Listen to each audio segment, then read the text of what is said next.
In the near future, in Moscow, Oleg and Alyona meet for a date. Oleg tells her he's a soldier who's home on a 2-week break.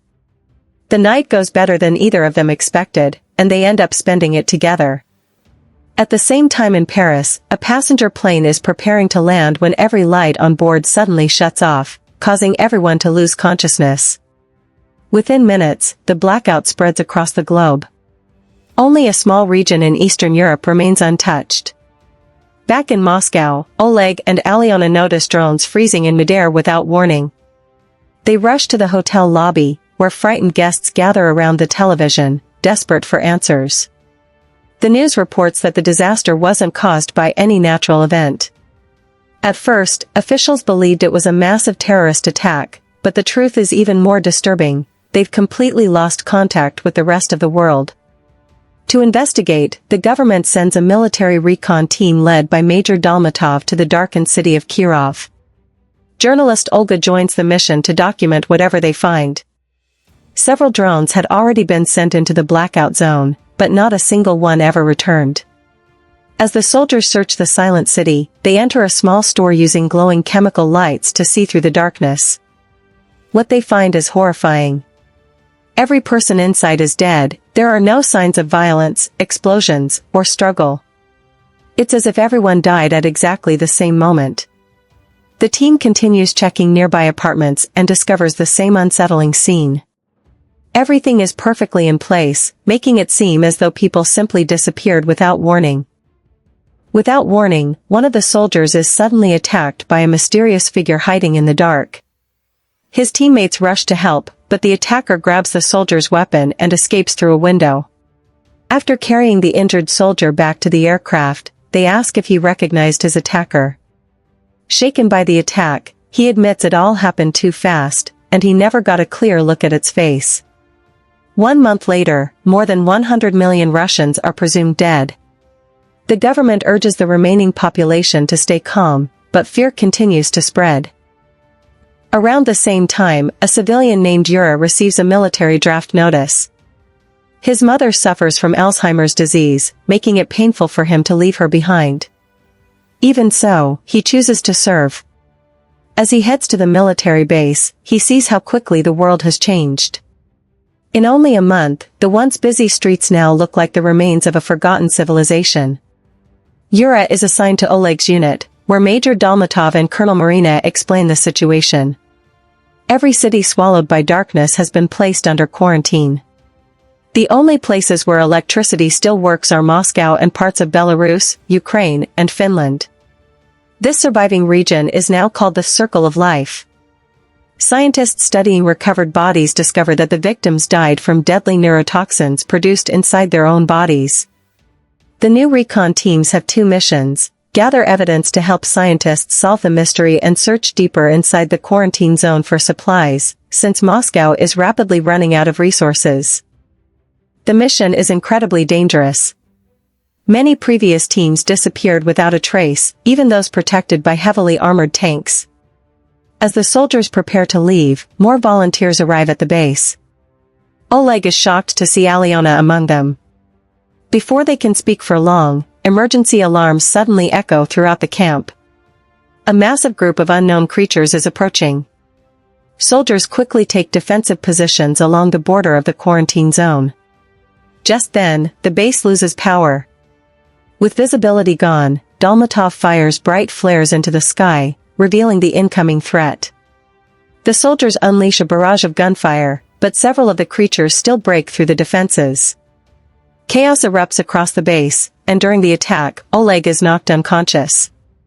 The following morning, Oleg wakes up trapped beneath the body of a dead creature. Yura notices he's alive and helps pull the heavy corpse off him. To everyone's surprise, the terrifying enemy is nothing more than a giant bear. Looking across the battlefield, they see dozens of dead bears scattered everywhere. Oleg is taken to the medical ward, where he discovers that Alyona is actually one of the doctors. She treats his injuries, and when he struggles with the pain, she gently comforts him with a kiss. Elsewhere, Colonel Marina and Major Dolmatov discuss a mysterious group known as the Censors. Ever since the blackout, certain people have developed unusual abilities. They aren't superheroes, but they can receive strange signals directly into their minds, almost like living radios. Unfortunately, no one understands where these signals come from or what they mean. The most powerful sensor is a man named Sasha, who is being monitored inside a military hospital. Since the blackout began, he's been haunted by terrifying nightmares about a mysterious bald man. One day, a stranger named Jinya suddenly appears in his room, claiming he was sent by someone called ID. According to Jinya, the disaster happened in 3 waves. The first wave destroyed electronic systems. The second triggered the self-destruction of living organisms. The third will force every surviving person inside the quarantine zone to attack anyone still alive. He warns that millions have already lost their free will, but there may still be time to stop what's coming.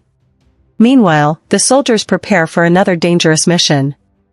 Yura rides with journalist Olga, who interviews him while filming. He surprisingly admits that the disaster has given his life a sense of purpose. Compared to his old job as a taxi driver, serving in the military finally makes him feel useful. When the convoy enters the quarantine zone, they discover the wreckage of destroyed tanks scattered across the roads. Even more shocking, a massive chasm has torn through the city, splitting buildings apart. The military divides into smaller squads.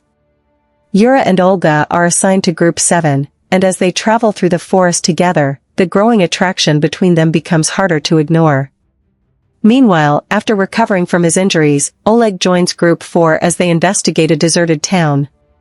During the search, one soldier accidentally opens a storage room, sending heavy metal bars crashing onto his leg. The injury is serious, so the team takes shelter inside a nearby house while they wait for medical help. The following morning, Aliona arrives to treat the wounded soldier. After examining his leg, she warns that he must return to Moscow immediately if he wants to avoid losing it. At the same time, Group 7 has spent the night inside an abandoned apartment. While eating breakfast, Yura notices something strange about a nearby store. After checking Olga's video footage, he realizes the store's doors were closed when they first arrived. That means someone must have entered later. Yura leads a few soldiers into the store, where they discover clear signs that someone has been hiding there. Instead of searching any further, they set several traps and quietly return to the apartment to wait. Hours pass without anything happening. Finally, after night falls, the traps are triggered. The team prepares to investigate, but before leaving, Yura tells Olga to stay behind and shows her how to fire emergency flares if they don't return. Despite his warning, Olga secretly follows them so she can keep filming everything. Inside the store, the soldiers discover a wounded teenage boy caught in one of the traps. Believing he might be a survivor, they carry him back to the apartment and try to help him. But without warning, the boy grabs a knife, attacks the group, and kills one of the soldiers. The others have no choice but to open fire, killing him before he can hurt anyone else. Meanwhile, Sasha steps onto the hospital rooftop to get some fresh air when a mysterious figure suddenly appears before him. It's ID, the same being Jinya had mentioned in his visions. Unlike Jinya, who only appeared through Sasha's mind, ID is physically standing in front of him. To prove he knows the truth, ID reveals his real face, showing Sasha that he isn't human at all. Just then, Colonel Marina arrives with several armed soldiers and orders them to surround ID. But in an instant, the soldiers unexpectedly point their weapons at Marina instead. ID calmly explains that he used his psychic abilities to alter their perception, making them believe Marina was actually him and vice versa. He assures Marina that he isn't her enemy. Instead, he warns that millions of beings like him are on their way to wipe out humanity. When Marina asks what kind of creature he really is, ID simply replies that humans would probably consider him a god. She brings him to her office for questioning, hoping to learn the full truth. There, ID reveals that he was responsible for starting the radiation process that caused the catastrophe. However, he made one critical mistake.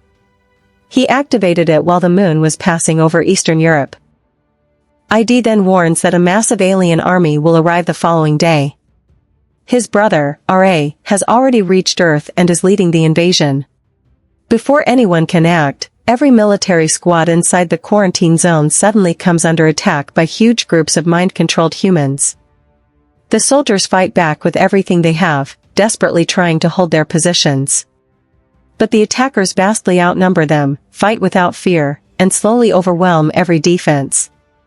One team after another is wiped out as ammunition runs low.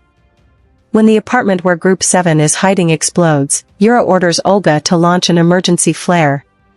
Unfortunately, dozens of other teams are doing the exact same thing, and there simply aren't enough rescue forces to reach everyone. With no other option, the surviving members of Group 7 retreat to the rooftop, hoping the infected won't be able to reach them. Together with Marina, Sasha, and Jinya, he flies back to the military base. Once they arrive, he places Sasha into a trance, allowing him to draw the exact location of RA, a skyscraper deep inside Kirov. ID immediately urges the military to launch an attack, but Major Dalmatov hesitates. Seeing ID's alien appearance, he struggles to believe they should trust him. Before anyone can decide, another soldier rushes in with terrible news: Moscow itself is now under attack. Realizing they have no better option, Marina convinces Dalmatov that ID may be humanity's only remaining chance. Meanwhile, Group 7 decides to climb down from the rooftop and search for any squads that never fired emergency flares. Olga is terrified of the dangerous descent, so Yura kisses her to calm her nerves before carefully helping her down. As they move through the empty streets, they encounter several civilians who appear completely normal. Only moments later, another wave of mind-controlled humans suddenly attacks, proving his fears were justified. One by one, the remaining soldiers are killed, leaving Yura to fight the attackers almost entirely on his own. Wounded but still alive, Yura and Olga manage to escape into a nearby garage. While Olga treats Yura's injuries, they discover an abandoned car with both the keys and a full tank of gas. It may be their only chance to get out alive. As Major Dalmatov's convoy prepares to leave in their tanks, Colonel Marina realizes Sasha is missing and orders everyone to stop. At that exact moment, a barrage of rockets slams into the base, reducing it to rubble. Enraged, Marina points her weapon at ID, convinced he knew the attack was coming. ID calmly admits that he did. He explains that if Sasha had traveled with them, the convoy would have been destroyed instead, and humanity would have lost its only chance of winning the war. The following morning, Yura and Olga reunite with Oleg and Alyona. Their squad has also been nearly wiped out, and they're completely out of ammunition. Soon after, Dalmatov's surviving forces arrive and invite them to join one final mission, to kill RA. Since the military base no longer exists, Olga and Alyona have no safe place to return to, forcing them to come along. Hours later, the convoy reaches Kirov. Dalmatov finds it strange that no enemies are attacking them, but ID explains that RA believes he died in the missile strike. The streets are packed with mind-controlled humans, while others leap from rooftops carrying explosives. The tanks smash through anything in their path, crushing or shooting every attacker as the convoy pushes toward the towering skyscraper where RA is waiting. Once they arrive, ID takes Yura and several soldiers to the rooftop while the rest of the team stays below to defend the building. A brutal battle erupts at the entrance, and the defenders quickly realize they can't hold the line forever. After fighting through the building, ID and his team finally confront RA on the rooftop. ID steps in, and the two alien brothers engage in an intense battle, evenly matched in both strength and power. He strikes RA and tears a mysterious device out of his body. Without wasting a second, Yura shoves a grenade into the opening, killing RA in a massive explosion. With RA finally dead, ID uses his psychic abilities to free every mind-controlled human from the alien influence. Just when it seems like humanity finally has a chance to survive, the movie takes an unexpected turn. RA is defeated, and the mind-controlled humans are finally set free. But instead of celebrating, the survivors are forced to face an even bigger threat, an entire alien army waiting inside a massive spaceship. As Oleg, Olga, and Alyona fight to stop the invasion, they discover that destroying the oxygen system is the fastest way to eliminate the sleeping aliens. Everything seems to be going according to plan, until they reach the final group of pods. Instead of enemy soldiers, they find innocent alien children. In that heartbreaking moment, Oleg realizes the line between hero and monster isn't always clear.